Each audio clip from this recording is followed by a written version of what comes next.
Today I'll show you how to zoom in and out on your artwork in Photoshop. First, let's talk about the zoom percentage. In the lower left corner of your Photoshop document, you'll see a small percentage number. You can click on this percentage number and type in a new value. This will automatically zoom in the document. Remember, anything above 100% can cause pixelation, since you're viewing beyond the actual quality of your pixels. The most efficient way to zoom is using keyboard shortcuts.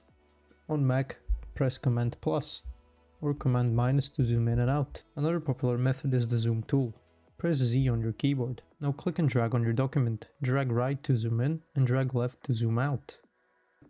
Use this method to focus on specific areas of your design, like zooming into a particular part of the page. If you have a mouse with a scroll wheel, you can also zoom. Hold down Option on Mac and zoom in and out. This method zooms towards the position of your cursor. While it's convenient for some, it can feel clunky for others. Finally, you can go to View in the top menu. Here you can press Fit to Screen or press Command 0. This will fit your document to screen. You can also press Command 1 to view your document in its actual size. Always review your designs at this size to ensure the best quality, especially for print work. If you're new to Photoshop, practice using the shortcuts until they become second nature. If you have a graphic tablet, many of them have touch features for zooming, like pinch to zoom, making the process even smoother. Thanks for watching. If this video was helpful, please like and subscribe to our tutorials. See you next time.